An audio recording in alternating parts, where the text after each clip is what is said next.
Vamos dar boa noite a todos, todos muito bem-vindos a essa reunião, que é uma reunião virtual, mas que, na verdade, uma casa espírita, ela não fecha. Uma casa espírita, ela só a parte física, porque a parte espiritual está muito ativa, muito ativa. Então, nós temos que fazer a nossa parte, né? Então, por isso, nós vamos fazer essa reunião cercados de luz, de boas vibrações, vamos manter a nossa concentração e vamos, a partir de já, de agora, prestar atenção na mensagem que a nossa irmã Dora vai ler para nós. Por favor, querida. Sim, é a grande pergunta do capítulo 47 do Caminho, Verdade e Vida. E por que me chamais, Senhor? Senhor, e não fazeis o que eu digo? Jesus, Lucas, capítulo 6, versículo 46. Em lamentável indiferença, muitas pessoas esperam pela morte do corpo a fim de ouvirem as sublimes palavras do Cristo. Não se compreende, porém, um motivo de semelhante propósito. O Mestre permanece vivo em seu evangelho de amor e luz. É desnecessário aguardar ocasiões solenes para que lhe ouçamos os ensinamentos sublimes e claros.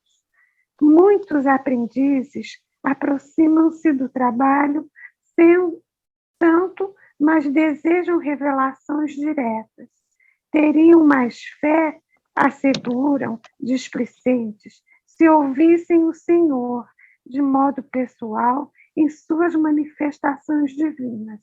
Acreditam-se merecedores de dádivas celestes e acabam considerando que o serviço do Evangelho é grande em demasia para o esforço humano e põem-se à espera de milagres imprevistos, sem perceberem que a preguiça sutilmente se lhes mistura à vaidade, anulando-lhes as forças. Tais companheiros não sabem ouvir o Mestre Divino em seu verbo imortal. Ignoram que o serviço deles é aquele a que foram chamados, por mais humildes lhes pareçam as atividades a que se ajustam. Na qualidade de político ou de varredor, num palácio ou numa choupana, o homem da terra pode fazer o que lhe ensinou Jesus. É por isso que a oportuna pergunta do Senhor deveria gravar-se de maneira indelével em todos os tempos, para que os discípulos, em lhe pronunciando o nome, nunca se esqueçam de atender sinceramente às recomendações do seu verbo supremo. Graças a Deus. Obrigada, minha irmã, pela leitura, muito apropriada, muito adequada, tem muito a ver com o tema da noite de hoje. Viu? Eu gostaria de pedir que, por favor, mantenham os seus microfones desligados. Dora, eu desliguei o seu, tá, querida? Bom, eu trouxe para a gente ler aqui da Agenda Cristã, que é pelo espírito de André Luiz, psicografia do Chico Xavier, algumas pequenas considerações só para a gente ficar bem atento. Se você deseja ser cristão efetivamente, perdendo, vencerá na batalha humana. Cedendo, obterá os recursos de que precisa. Trabalhando, conseguirá a felicidade própria. Perdoando, edificará em torno de si mesmo. Libertando, conquistará os outros. Suportando, resistirá na tempestade. Renunciando, ganhará tesouros imortais. abençoando, salvará muitos. Sofrendo, terá mais luz. Sacrificando-se, encontrará a paz. Suando, purificar-se-á. Amando, iluminará sempre. Então, o que André Luiz nos pede aqui, o que ele nos exorta, é que a gente se livre do ego, do nosso egoísmo, e que a gente aprenda a se doar, a ser realmente, verdadeiramente cristão, amor e doação. É tudo o que está nos dizendo aqui, né? Que a gente se liberte do nosso ego. Então, queridos, vamos agora fazer a nossa prece de abertura, e eu vou pedir que, por favor, vamos fechar nossos olhos, porque a gente se concentra melhor e a gente consegue elevar os nossos pensamentos para termos uma conexão maior, melhor, mais forte com os nossos bondosos e queridos amigos espirituais. Então, nós vamos agradecer a Deus, a Jesus e a Francisco de Paula. Somos gratos, Pai amado, pela oportunidade de estarmos reunidos, em nome de Jesus, para uma noite de estudo, de conforto e de reflexão. Abençoe a nossa irmã, que fará a exposição desta noite, e a todos que aqui estão presentes, e também aqueles que por algum motivo não puderam comparecer. Que o exemplo de Francisco de Paula cale fundo em nossos corações, dando-nos a força para enfrentar os nossos desafios, nossas angústias e inquietudes. Que possamos manter a nossa conexão com as melhores vibrações de amor e fraternidade. Graças a Deus, a Jesus, a Francisco de Paula, estão abertos os nossos trabalhos, e eu vou pedir à nossa irmã Sandra para ler um trecho do Evangelho. Sandra, por favor, você diz qual é o capítulo e qual é o item, tá bom? Claro. Está me ouvindo? Perfeitamente. Tá me ouvindo? Capítulo 15, fora da caridade não há salvação. O maior mandamento, item 5. Caridade e humildade, tal é, pois, o único caminho da salvação. Egoísmo e orgulho, tal o da perdição. Este princípio está formulado em termos precisos nestas palavras: amareis a Deus de toda a vossa alma e ao vosso próximo como a vós mesmos. Toda a lei e os profetas estão contidos nesses 2 mandamentos. E para que não haja mais equívoco sobre a interpretação do amor de Deus e do próximo, ajunta. E eis o 2º mandamento, que é semelhante ao primeiro. Quer dizer, que não se pode verdadeiramente amar a Deus sem amar ao próximo, nem amar ao próximo sem amar a Deus. Portanto, tudo que se faz contra o próximo se faz contra Deus. Não podendo amar a Deus sem praticar a caridade para com o próximo, todos os deveres do homem se encontram resumidos nesta máxima: fora da caridade não há salvação. Muito obrigada, querida. Você foi muito feliz na leitura do trecho.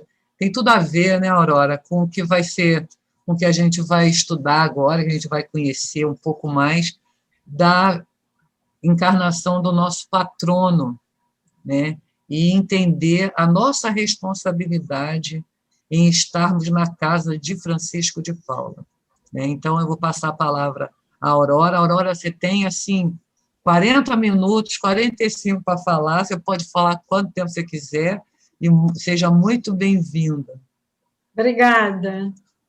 Estão me ouvindo bem, todos? Que bom. Graças a Deus, a Jesus e a Francisco de Paula, É uma alegria muito grande estarmos aqui hoje para mais um estudo na casa de Francisco,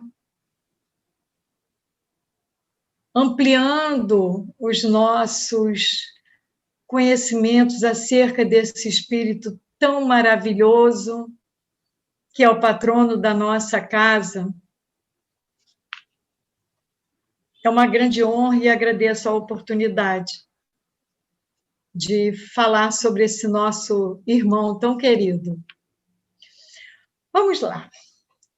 Nós vamos homenagear o nosso querido patrono, vamos recordar a sua trajetória de vida, alguns dos acontecimentos que marcaram a sua passagem pela Terra, e sabemos que muito mais teríamos a falar, além do que vamos falar, sobre esse espírito de luz. Mas nós temos que manter o tempo de estudo, não é? E não devemos também esgotar tudo, né? Vamos parceladamente ouvindo falar de Francisco de Paula, da sua amorosidade pelo ser humano. Tudo começou com o casal Giacomo D'Alessio e Viena de Fuscaldo, que eram lavradores e viviam em um pequeno vilarejo chamado Paula, na Calábria, lá no sul da Itália. Isso à época do renascimento artístico, literário e científico, que começa no fim do século XIV e se estende ao século seguinte, e que recebeu o nome de Renascença. Esse casal já vivia muitos anos juntos, sem filhos, e rogavam a Deus que lhes fosse concedida essa graça de terem um herdeiro. E nas orações que eles faziam, eles se dirigiam ao santo de sua devoção, que era São Francisco de Assis. O pobrezinho, né, como era conhecido. E eles prometiam que dariam o nome de Francisco ao seu filho e acrescentariam, como era de costume, o nome da cidade que o veria nascer. Então, ficaria Francisco de Paula, né? Assim, após 16 anos de espera, veio ao mundo o Francisco de Paula. Aos 27 de março de 1416. Então, está pertinho do aniversário dele, né, das comemorações. Por isso, estamos falando sobre ele hoje. Com o nascimento de Francisco, cumpriu-se a profecia do abade Joaquim de Fiore, que viveu no século II depois do Cristo, quando ele disse: ó Paula feliz, de ti nascerá a flor do amor. E a cidade de Paula somente cresceu mesmo e se tornou conhecida após a vinda de Francisco ao mundo. Ainda bebê, Francisco adoeceu gravemente, perdeu a visão de um dos olhos. Mais uma vez, seus pais recorreram a Francisco de Assis, pedindo a cura do seu menino. E prometeram, que é muito comum, né, no meio católico, a promessa, se fazer uma promessa, né, querendo algo. Que se ele fosse curado, ele iria passar um ano em um convento de uma ordem franciscana.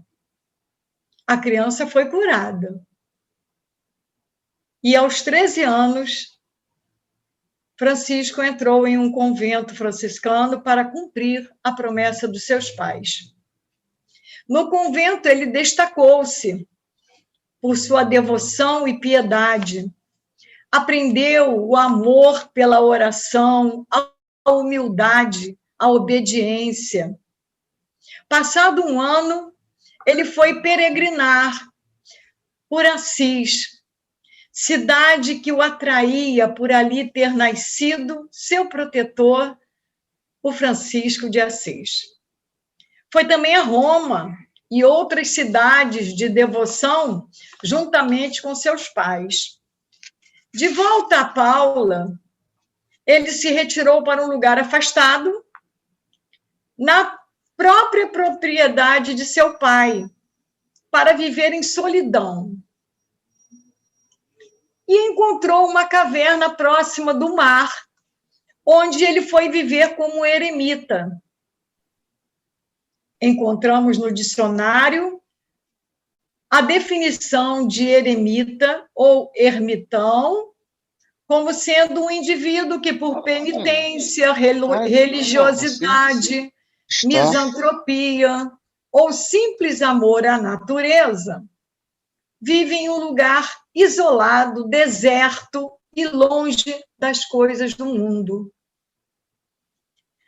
Aí, nesse lugar isolado de todos, Francisco viveu por 6 anos, dedicado à oração e à mortificação, prática que era vista como necessária para dominar o corpo, considerado a fonte dos pecados, e ajudar as pessoas a viver de forma virtuosa e santa. Essa prática da mortificação era comum à época de Francisco. Todos se admiravam como um adolescente enfrentava uma vida tão difícil, recluso em um lugar no fundo de um vale rodeado de selva, escuro e cercado de grandes pedras. Os meses transcorriam e o jovem eremita orava e jejuava, procurando nesse deserto o encontro com o Pai do céu.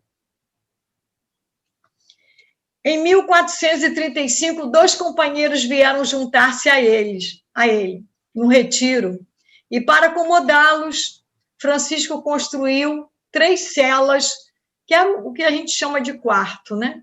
3 celas e uma capela. Estava plantada a pedra fundamental da sua fraternidade, que iria atravessar os séculos pelo mundo. Mas era chegada a hora de transformar a penitência em serviço ao povo, pregando a palavra de Deus. Francisco chegou ao entendimento de que havia um mundo esperando ser transformado e ele não poderia ficar ali parado, né? Como se diz hoje, na sua bolha, quietinho, quando o mundo inteiro, o mundo imenso, esperava por ele. E ele vai ao encontro de gente humilde que vivia nas proximidades. Os ouvintes se multiplicavam, muitos sentindo-se empolgados pelas palavras de Francisco, o acompanhavam, o seguiam como discípulos, dispostos a praticar as lições e os conselhos que ele transmitia. Todos eram acolhidos fraternalmente por Francisco. O número de discípulos aumentava, e em torno de 1454, o arcebispo de Cosenza permitiu a construção de um mosteiro e de uma igreja. A regra de vida adotada por Francisco e seus religiosos caracterizava-se por uma grande severidade. Viviam em extrema pobreza. A marca da ordem era a humildade, sua divisa, a caridade. Como nos diz Paulo Roberto Viola, inclusive aqui fazer uma parte para mostrar para vocês os livros no qual nós nos baseamos para esse estudo. Francisco de Paula, o Eremita da Caridade, de Paulo Roberto Viola, numa linguagem espírita. E a vida de Francisco de Paula, mínimo dos mínimos, que é uma edição, um resumo histórico da Venerável Ordem Terceira dos Mínimos de São Francisco de Paula. Então, esses dois livros, esse católico, esse espírita, nós utilizamos para o nosso estudo. Então, como nos diz Paulo Roberto Viola, no seu livro Francisco de Paula, o Eremita da Caridade, Francisco de Paula seguia os exemplos de Francisco de Assis. Combatia o luxo eclesiástico, cultivava o recolhimento, a pobreza, a humildade e a oração como instrumentos de verdadeira evolução espiritual. Dividir o pão, livrar-se dos apelos ilusórios do supérfluo e colocar a caridade acima de tudo era o seu único objetivo de vida. Isso em um tempo em que a igreja que o acolhia reinava com fortes inclinações aos prazeres do poder temporal, ao luxo. Francisco não era douto. Alguns historiadores o classificam até como analfabeto, mas há registro de algumas cartas escritas por ele. O certo é que pouco conhecia de letras, mas trazia profundos conhecimentos de encarnações anteriores. Possuía rica sabedoria sobre a vida, sabia argumentar e convencer melhor do que um teólogo. Francisco sabia penetrar os corações. Sobre isso nos fala Viola. Mestre em sabedoria, em que pese ser iletrado, Francisco de Paula bem sintetiza a sua iluminada conclusão. Não quero outros saberes, senão aqueles que se preocupam em conciliar o estudo das ciências com o cultivo do ardor da caridade e das boas obras, pois é isto o que satisfaz imensamente a Deus. Então, Francisco de Paula achava uma perda de tempo ficar adquirindo conhecimentos que não levavam à prática do amor, à caridade. Então, para ele, o que interessava era o conhecimento que impulsionasse a caridade. Francisco de Paula tinha estatura baixa, era magro, tinha cabelos e barba, nem muito curto, nem muito longos.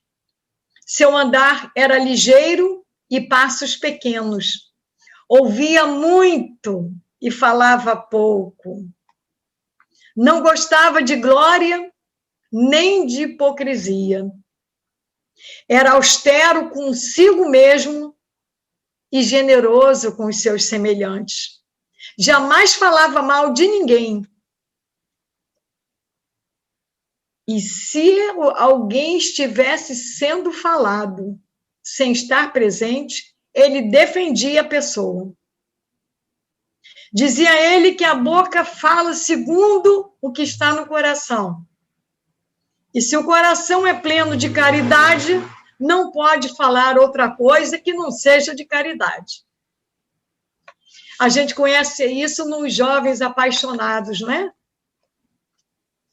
Só falam daquela pessoa, é aquela coisa. Os enamorados são esse exemplo, né? E Francisco de Paula era um enamorado da caridade. Francisco se alimentava com água, raízes, verduras e frutas. Não comia carne nem peixe.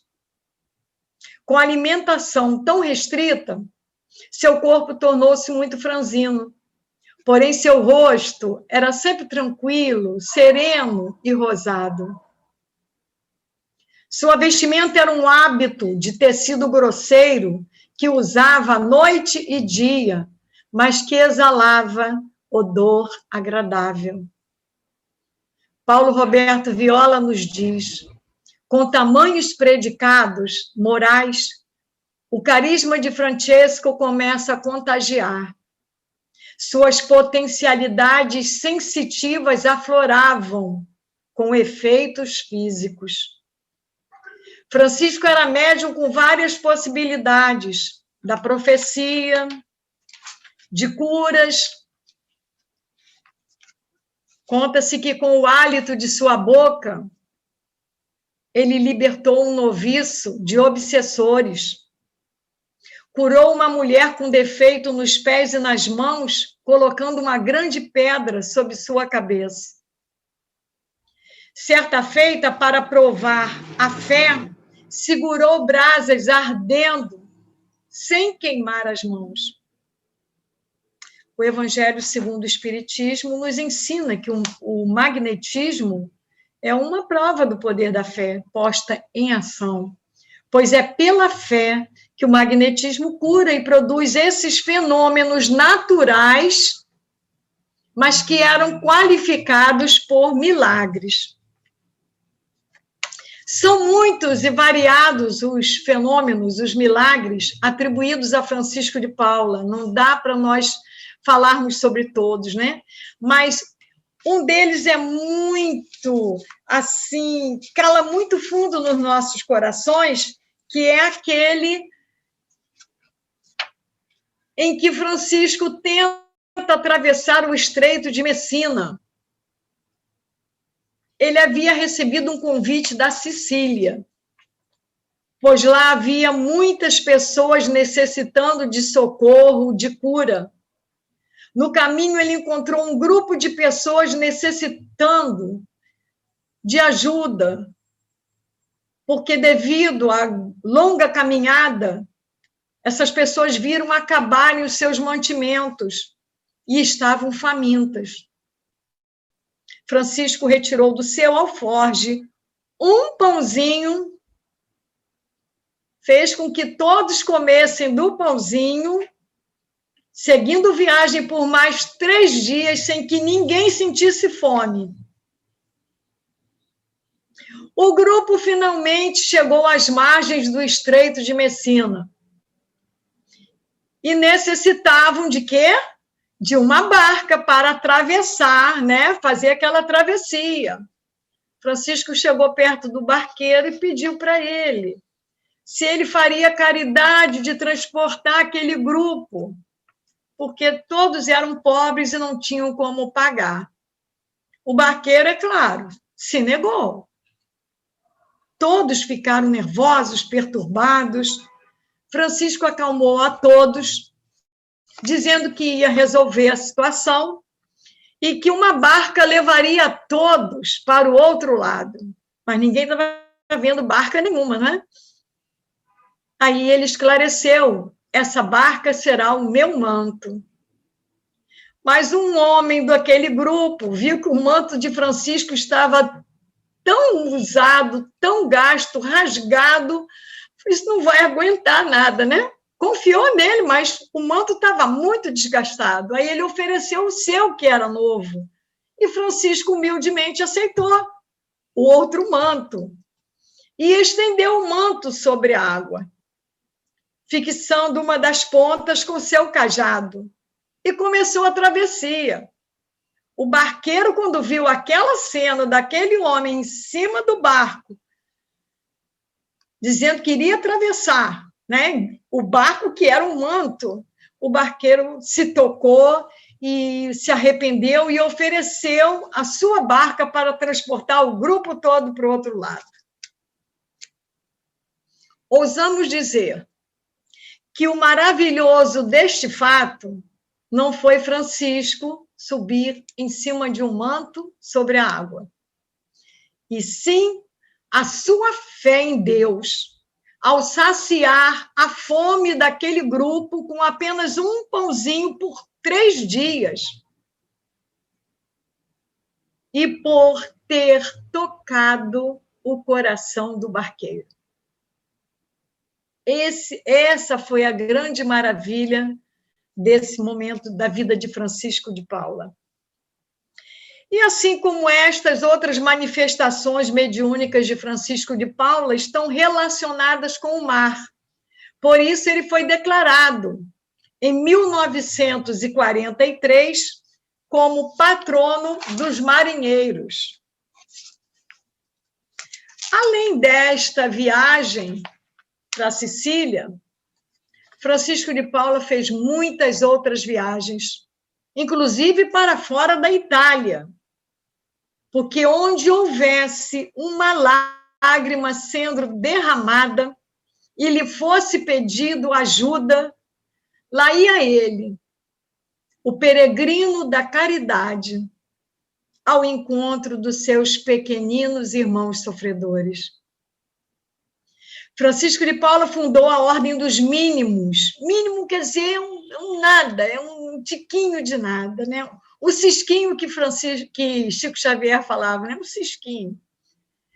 Então, ele fundou a Ordem dos Mínimos, uma fraternidade que exige do interessado em dela fazer parte uma única condição, que se considere um mínimo.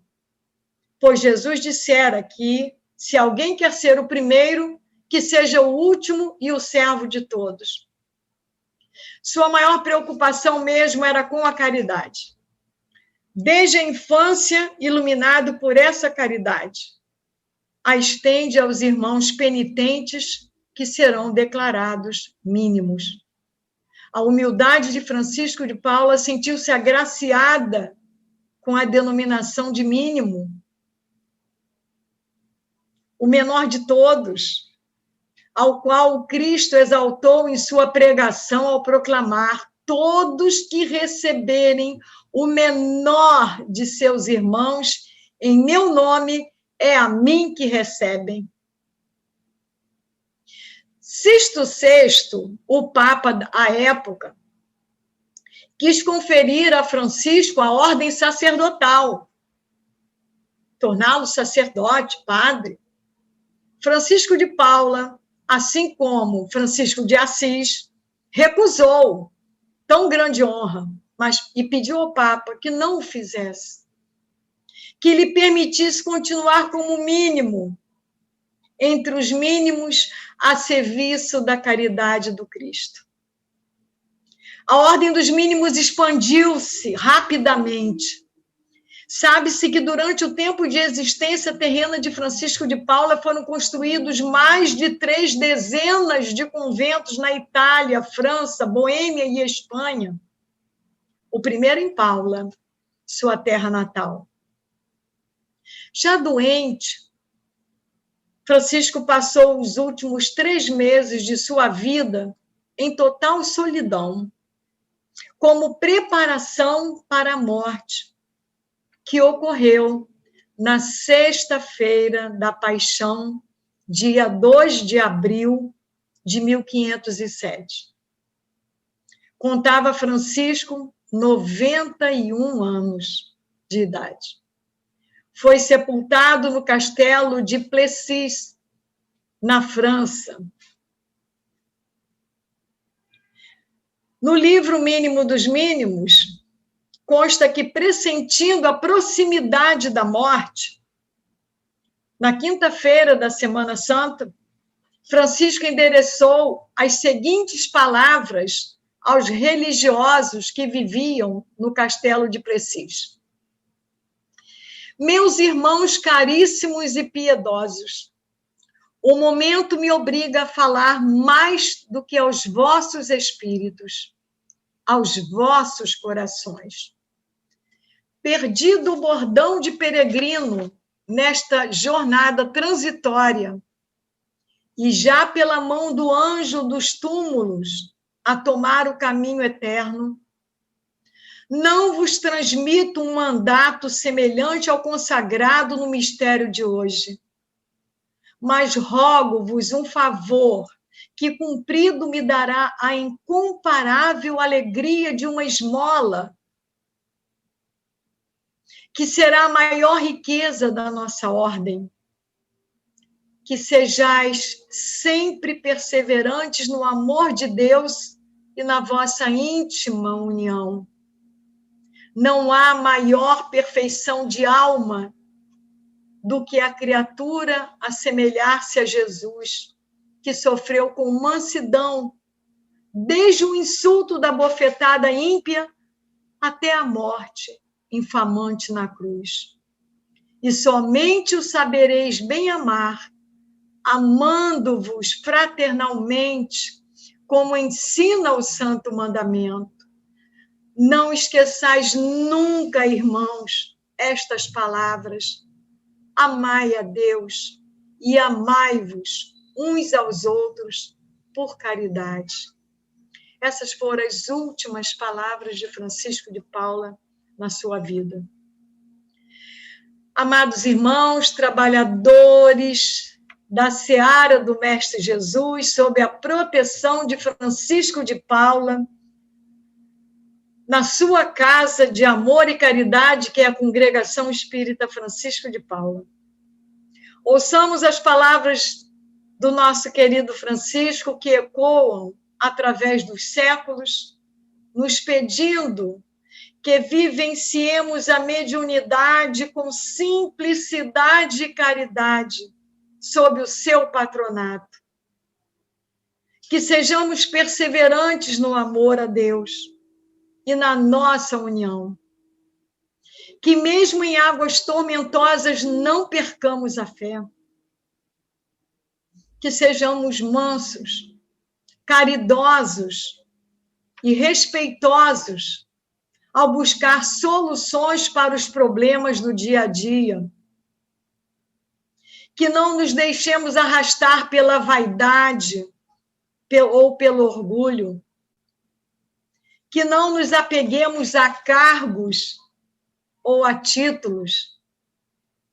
Que mais do que instruir, busquemos minimizar os sofrimentos dos pequeninos de Francisco. Que nos humildemos perante o outro, porque bem-aventurados são aqueles que, com simplicidade de coração e humildade nas atitudes, procuram seguir os exemplos daquele que dedicou sua vida a amar e socorrer os que sofrem. Francisco de Paula, patrono da nossa casa e nosso companheiro nas lutas da vida. Que nos congreguemos, que unamos não só nossas mãos, mas também nossos corações, a fim de honrar a proteção do mínimo Francisco. Que sigamos as suas pegadas, vendo em cada ser um Cristo a ser amado. Me permitam, meus irmãos, aqui ao término do nosso estudo sobre Francisco de Paula, pedir que todos nós possamos nos movimentar nesse momento de tanta dificuldade para a humanidade, nessa pandemia, em que há sofrimento de toda espécie, há necessidades mil, que com a participação, mesmo que pouca, de cada um, no que puder, é um ouvido amigo, quantas pessoas estão precisando desabafar, é um conforto, uma palavra de conforto, é uma ajuda financeira mesmo, para aqueles que estiverem precisando dessa parte. Há muitas organizações se movimentando para cobrir as necessidades desses irmãos pequenos nossos que estão aí. Que os nossos corações se enterneçam e que nós vibremos no amor de Francisco de Paula, o peregrino da caridade, e sejamos também, sob a sua proteção, peregrinos da caridade também. Graças a Deus, a Jesus e a Francisco de Paula.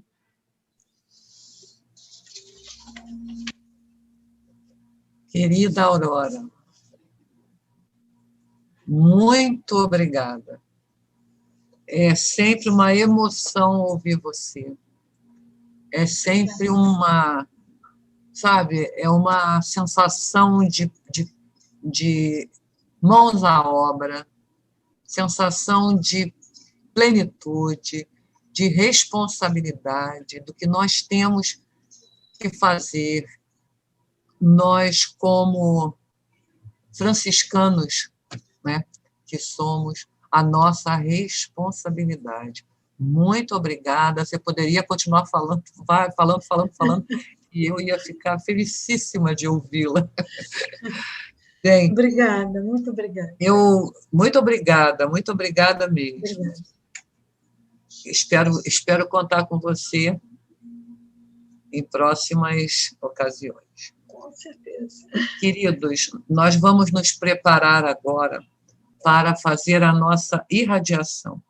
A irradiação é uma prece que nós fazemos em benefício de todos, em benefício dos nossos irmãos em humanidade. É uma caridade. Antes dessa irradiação, eu gostaria de ler uma parte da prece dos aflitos, que está lá no livro Paulo Estevão, pelo Espírito de Emmanuel, psicografia do Chico Xavier. Essa prece é belíssima e é para este momento de tanta tormenta e de tantas dificuldades que nós enfrentamos, né? Senhor Deus, Pai dos que choram, dos tristes, dos oprimidos, fortaleza dos vencidos, consolo de toda a dor.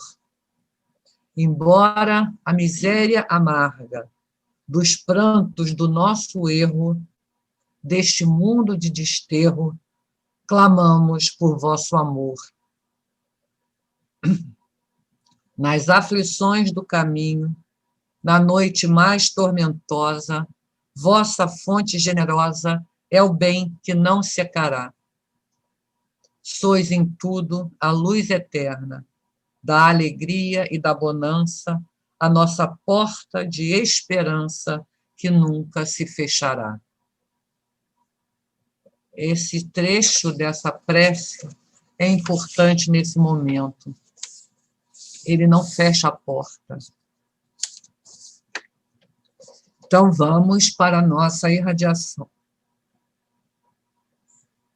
Vamos elevar nossos pensamentos a Deus, a Jesus, a Francisco de Paula, agradecendo e pedindo ao Pai amado que a sua misericórdia se estenda a todos os nossos irmãos em humanidade, que passam por tormentos físicos e morais.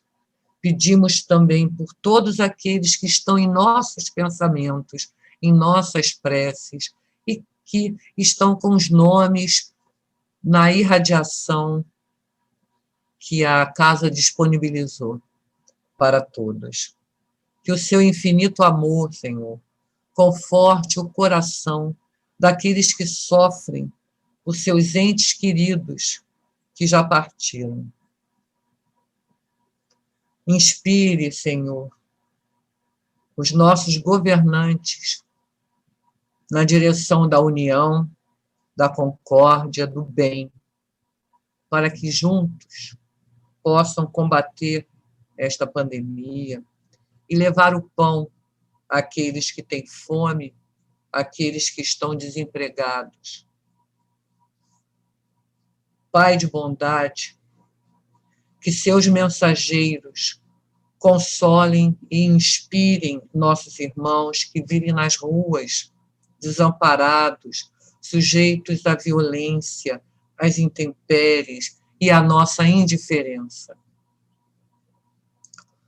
Que nossas crianças possam ser amparadas, que nenhuma delas passe fome e sede.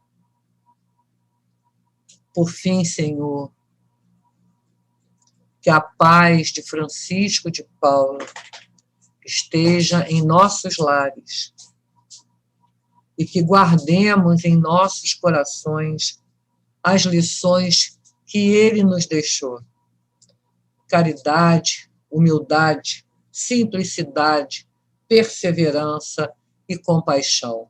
Que sejamos instrumentos de Francisco de Paula e de toda a sua falange na direção do bem, da fraternidade, da ajuda ao próximo, de fazer todo o possível, mesmo que seja pouquinho, mas que a gente faça alguma coisa, que a gente não fique indiferente ao sofrimento do nosso irmão, que sejamos todos unidos, todos franciscanos, que nesta casa congreguemos todos nós. Graças a Deus, a Jesus e a Francisco de Paula. Vou pedir a nossa irmã Neia para fazer a prece de agradecimento e encerramento, e a seguir eu vou ler o boletim e peço que os irmãos possam, por favor, permanecer mais um pouco. Neia, querida. Graças a Deus, a Jesus e a Francisco de Paula. Sempre temos motivos para agradecer, mas hoje, ouvindo esse estudo da nossa irmã, falando do nosso patrono, esse patrono que certamente foi que nos chamou, que nos levou para a casa de Francisco de Paula. E felizes somos, porque ali chegamos. Então, obrigada, Senhor. Obrigada, Jesus. Obrigada, Francisco de Paula, por um dia termos conhecido essa casa de bênção, de amor, de caridade e que tanto nos alimenta espiritualmente. Então, hoje a gratidão é ainda maior, porque a irmã fez nos relembrar de tudo isso e que nós conseguimos, com essa casa, aprender sobre a doutrina espírita. A importância dessa doutrina na nossa vida. E também agradecemos todos os falangeiros amigos, trabalhadores da Casa de Francisco de Paula, por essa interação que estamos tendo, mesmo virtual, mas com os nossos corações unidos, como aqui ficamos hoje, todos enternecidos, sentimos o mesmo sentimento e agradecemos, Pai, mais uma vez por esse dia de vida, pela oportunidade que tivemos de aprender um pouco mais. Graças a Deus, a Jesus e a Francisco de Paula.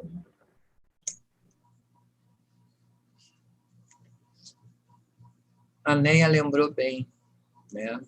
Nós fomos chamados, nós não estamos na casa de Francisco por acaso. Nós temos uma responsabilidade, a gente não pode esquecer disso, né? E isso para nós, sabermos que nós somos, eu gosto de dar saudações franciscanas, abraços franciscanos, porque nós somos de Francisco de Paula, né? Então, queridos, uma boa noite a todos. Deus abençoe a cada um de vocês, a todos os que estão aqui conosco e que não puderam estar. Eu vou ler agora o boletim, eu peço só um minutinho da atenção, por favor,